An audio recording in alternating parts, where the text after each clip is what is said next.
Subscribe now and press the bell icon. Never miss an update. अरे बच्चों नमस्कार। आज हम 10वीं कक्षा के लेसन 3 की प्रश्नावली 3.6 करने से पूर्व इस प्रश्नावली के उदाहरण नंबर 17, उदाहरण नंबर 18 को समझ लेते हैं। उदाहरण नंबर 17 मुझे दिया है कि समीकरणों के निम्न युग्म को हल कीजिए और इन्होंने युग्म मुझे दिया है 2/x प्लस 3/y बराबर 13 और 5/x माइनस 4/y बराबर -2। बच्चों इस तरह के सवालों को हमें दो चर के रेखिक समीकरणों के युग्म में इसे मुझे बदलना होगा और बदलने के बाद में मुझे इसे विलोपन, प्रतिस्थापन या वज्र गुणन विधि जो आपको अच्छी लगे उस मेथड से मुझे इसे हल करना होगा। तो सबसे पहले बच्चों मुझे यह समझना होगा कि इसे मैं दो चर वाले रेखिक समीकरण युग्म में कैसे बदलूं। तो इसके लिए बच्चों मुझे यहाँ पर इसे x या y को मुझे इक्वल करना होगा और इक्वल करने के बाद में मुझे इसके बराबर p या q कन्वर्ट करना होगा। जैसे उदाहरण के लिए 2/x और 3/y, इन दोनों में से मैं यहाँ से 2 को बाहर कर लेता हूँ, यहाँ से 3 को बाहर कर लेता हूँ। तो इस तरह से मेरे पास इक्वेशन क्या बनती है, अगर मैं यहाँ से 2 को बाहर करता हूँ तो ये मैंने 2 लिखा, तो अब मेरे पास ब्रैकेट में क्या बच जाएगा 1/x, क्योंकि 2 मैंने बाहर कर दिया। अगर 2 का मल्टीप्लाई करेंगे तो वापस ये 2x हो जाएगा, ब्रैकेट बंद कर लीजिए। इसी तरह जिस तरह हमने 2 को निकाला था वैसे यहाँ से 3 को बाहर कर लीजिए, तो अब हमारे पास क्या बचेगा 1/y और बरोबर कितना हो गया 13। ठीक उसी तरह इसके साथ भी यहाँ से 5 को बाहर निकाल लीजिए, तो 5 को बाहर करोगे तो क्या बचेगा 1/x प्लस यहाँ से यहाँ माइनस है, माइनस यहाँ से 4 को बाहर निकाल लीजिए तो क्या आ जाएगा हमारे पास 1/y और बरोबर क्या हो जाएगा हमारे पास -2। तो बच्चों अब हम देख रहे हैं कि इस इक्वेशन में 1/x और 1/x आ गया, इस वाली इक्वेशन में भी 1/y और 1/y आ गया। अब इसे मुझे दो चर वाले रेखीय समीकरण युग्म में बदलने के लिए मुझे मानना पड़ेगा कि माना 1/x, ये जो 1/x है इसकी जगह मैं p को मान लेता हूं कि ये 1/x p के बराबर है और 1/y किसके बराबर मान लेता हूं मैं q के। तो बच्चों इसका मतलब ये हुआ कि जहां भी 1/x होगा वो p के तुल्य हो गया और 1/y q के बराबर हो गया।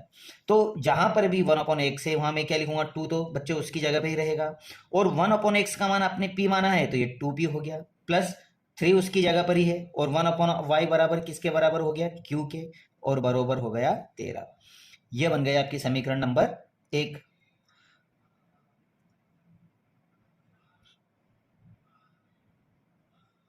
अब उसी तरह से जिस तरह हमने ऊपर किया था ठीक उसी तरह से 5 उसकी जगह पर 1/x की जगह पे मैं क्या लिखूंगा p, क्योंकि आपने p माना है, -4 उसकी जगह पर और 1/y की जगह आप क्या मानोगे q बराबर कितना आ जाएगा -2। ये बन गई अब समीकरण नंबर 2।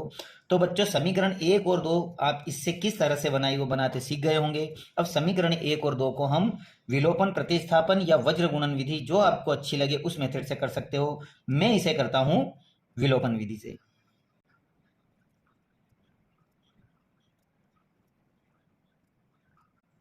तो समीकरण 1 है आपके पास में 2p प्लस 3q बराबर 13 और 5p माइनस 4q बराबर -2। तो विलोपन विधि हमें मालूम है बच्चों, इसमें p या q के किसी कोफिशिएंट को बराबर करना होगा। अगर ये बराबर नहीं है तो मैं इसका क्रॉस मल्टीप्लाई कर देता हूं, तो 5 का मल्टीप्लाई ऊपर और 2 का हो जाएगा नीचे। जब मैं इसका मल्टीप्लाई करूंगा तो 5 2 10p प्लस 5 3 15q बरोबर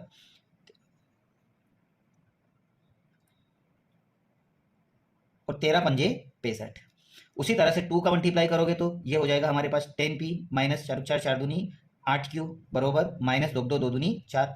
अब हम इसके कर लेते हैं निशान चेंज। तो ये दोनों बराबर निशान के हैं तो प्लस की माइनस की प्लस और माइनस की हो जाएगी प्लस, ये धन ऋण के कैंसिल हो गए।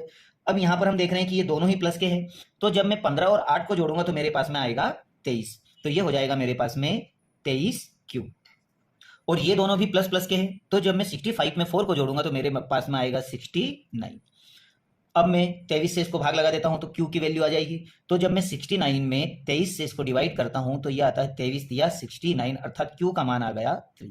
देखो मैंने q का मान बहुत ही आसानी से निकाला। अब मैं q का मान रख देता हूं समीकरण 1 में। तो बच्चों समीकरण 1 क्या है आपके पास में 2p प्लस 3q बराबर 13। जहां q आया वहां आप क्या लिख दोगे 3 तो 2p प्लस 3 मल्टीप्लाई 3 बरोबर 13। तो आपके पास होगा 2p प्लस 3 3 9 बरोबर 13। इसका पक्षांतरण कर दीजिए, तो 2p बरोबर 13 माइनस 9। अब ये 2 जो है p के साथ मल्टीप्लाई कर रहा है, यहाँ डिवाइड कर लेगा, और ये दोनों आपस में घट रहे हैं, तो 13 में से 9 घटेंगे तो हमारे पास बचेंगे 4, और अपॉन में बचेगा 2, तो 2 से इसे डिवाइड कर दीजिए, तो आपके पास आएगा p बराबर 2।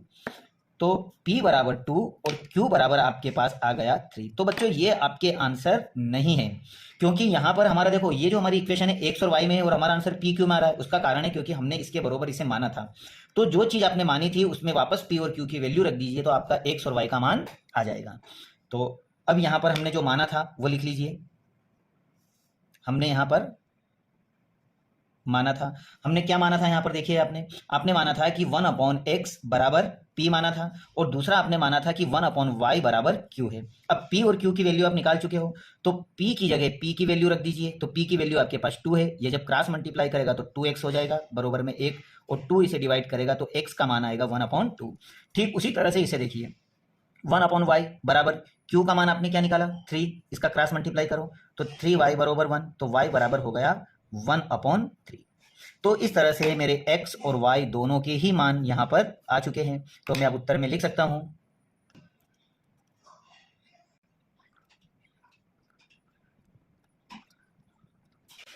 समीकरण के युग्मों का अभिष्ट हल x बराबर 1/2 एवं 1/3 है, और यही आपका आंसर है। आइए बच्चों, अब हम करते हैं उदाहरण नंबर 8। बच्चों इन्होंने उदाहरण नंबर 8 में मुझे कहा है कि निम्न समीकरण युग्मों के रेखिक समीकरणों के युग्म में बदलकर हल कीजिए। अर्थात हमको इन्होंने एक समीकरण दी है, इस समीकरण को हमें रेखिक समीकरण युग्म में पहले बदलना है और फिर इसे हल करना है। तो बच्चों हम पिछले वीडियो में हमने देखा है कि हम किस तरह से इसे रेखिक समीकरण युग्म में बदल सकते हैं।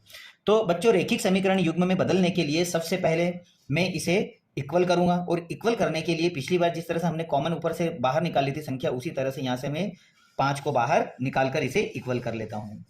तो मैं इसे हल करता हूँ। तो बच्चों मैं अगर 5 को ऊपर से बाहर निकाल लेता हूँ तो 5 निकल जाएगा, तो ऊपर 1 बच जाएगा, लेकिन शेष मेरे पास क्या रह जाएगा x - 1, ब्रैकेट बंद कर लीजिए, प्लस उसी तरह से यहाँ से तो कुछ भी बाहर नहीं निकल रहा है, तो 1/y - 2 ऐसा का ऐसा ही रहने दीजिए, और बराबर हो गया 2।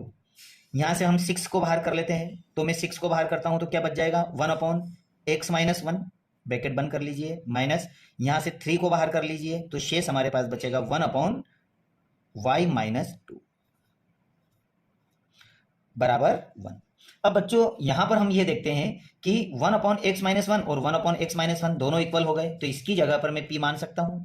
ठीक उसी तरह 1/y - 2 और 1/y - 2 ये दोनों भी बराबर हो गए, तो इसको मैं q मान सकता हूँ। तो ये लिखा मैंने माना। हमने क्या माना, हमने मान लिया कि 1/x - 1 बराबर p हो गया, अर्थात ये पूरी वैल्यू अब हमारे किसके बराबर हो गई, p के। ठीक उसी तरह से 1/y - 2 बराबर q है, अर्थात यह q के बराबर हो गया।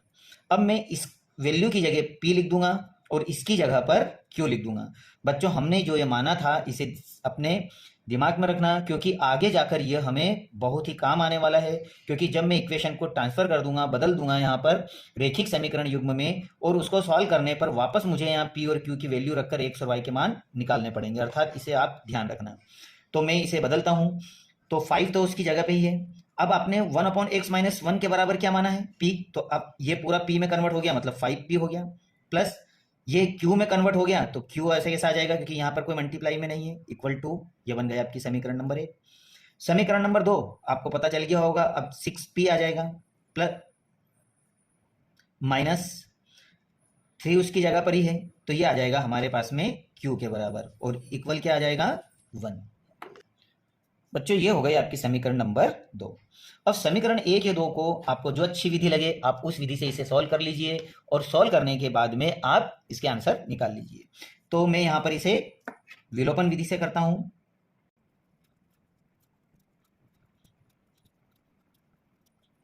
तो जब हम इसे विलोपन विधि से हल करेंगे तो 5p प्लस q बराबर 2 और 6p माइनस 3q बराबर 1। अब मैं विलोपन विधि में p या q के कोफिशिएंट बराबर करूंगा, या तो p के या फिर q के, तो मैं p के कर देता हूं। तो 6 का मल्टीप्लाई ऊपर और 5 का मल्टीप्लाई नीचे, जब मल्टीप्लाई करूंगा तो 5 6 को 30p प्लस 6Q बराबर 6 दूनी 12। उसी तरह से 5 6 को 30P माइनस 5 3 15Q बराबर 5 1 5। अब जिनके भी मैंने यहाँ पर कॉफिशेंटों को क्रॉस किया था वो संख्या बराबर हो गई, तो ये दोनों चिन्ह बराबर है, तो प्लस का माइनस, माइनस का प्लस और प्लस का माइनस ये दोनों कैंसिल हो जाएंगे। अब यहाँ पर ये दोनों आपस में जुड़ रहे हैं, तो 15 और 16 हमारे पास कितने हो जाएंगे 21Q। तो हम यहाँ पर लिखेंगे 21Q और इक्वल में जब 12 में से 5 घटेंगे तो हमारे पास में आएंगे प्लस में 7। तो अब ये जो 21 है ये 7 को डिवाइड कर लेगा, तो मैं यहाँ लिख रहा हूँ, तो Q बराबर कितना हो जाएगा जब ये इसको डिवाइड करेगा, तो 7/21, क्योंकि ये मल्टीप्लाई हो रहा है। अब 7 से ये डिवाइड हो जाएगा तो Q का मान आ जाएगा 1/3। तो यह आ गया मेरे पास में Q का मान, तो Q का मान आया 1/3। अब Q का मान हम रख देते हैं समीकरण नंबर 1 में।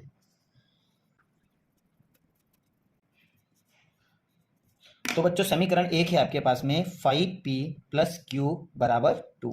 जहां पर भी Q है वहां पर आपको 1/3 लिख देना है। तो 5P + Q का मान आपका 1/3 है, इक्वल में 2। अब ये 3 चूंकि बटे में है तो एलसीएम लेकर ये 3 5 में गुणा कर लेगी और 3 2 में विलय हो जाएगा। तो 5 3 जा, तो 5 3 15Q + 1 ऐसा का ऐसा ही बरोबर 3 3 3 दूनी 6, इसका पक्षांतरण कर दीजिए। तो 5P बरोबर 6 - 1, 6 में से 1 घटेगा तो 5 हो जाएगा और 5 यहाँ मल्टीप्लाई हो रहा है तो इधर डिवाइड हो जाएगा। तो 5/15 दोनों को काट दीजिए, तो P बरोबर 5 × 5 और 5 3 15। तो इस तरह से आपके पास में P का मान आ गया 1/3। तो आप बोल सकते हो यहाँ पर कि Q का मान भी आपके पास में आया 1/3 और P का मान भी आ गया 1/3। तो यह आपके P और Q के मान है, लेकिन ये हमारा आंसर नहीं है। अब हम कहाँ पहुंचेंगे जहां पर हमने इसके तुल्य माना था। हमने क्या माना था कि 1/x - 1 बराबर P और 1/y - 2 बराबर Q। तो इसी में हम P और Q की वैल्यू रखकर x और y के मान निकाल लेंगे। तो अब मैं लिखूंगा यहाँ हमने माना था, हमने यहाँ क्या माना था, हमने माना था कि 1/x - 1 बराबर P माना था और 1/y - 2 बराबर मैंने Q माना था। तो मैं कंटिन्यू दोनों में वैल्यू रखता हूँ। तो 1/x - 1 बराबर P का मान आपने क्या निकाला 1/3, क्रॉस मल्टीप्लाई कर दीजिए। तो x - 1 ये 1 में मल्टीप्लाई करेगा तो x - 1 बराबर 3 1 3, पक्षांतरण कर दीजिए तो x बराबर 3 + 1, तो x का मान आएगा 4। अब इसी तरह से यहाँ पे देखिए, तो 1/y - 2, अब Q का मान आपने क्या निकाला, Q का मान भी आपका 1/3 है, वही क्रॉस मल्टीप्लाई, तो इसका इधर करोगे तो y - 2 बराबर 3 1 3, तो y बराबर 3 और माइनस से ये पक्षांतरण करेगा तो प्लस में, तो y का मान 3 और 2 5। तो इस तरह से मेरे पास में x के मान भी आ गए और y के मान भी आ गए, यही आपके आंसर है। तो आप लिख सकते हो यहाँ पर दिए समीकरण युग्म का हल x बराबर 4 और 5 है।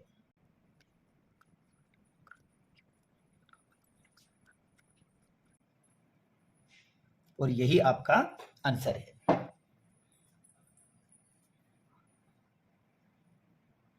Subscribe now and press the bell icon. Never miss an update.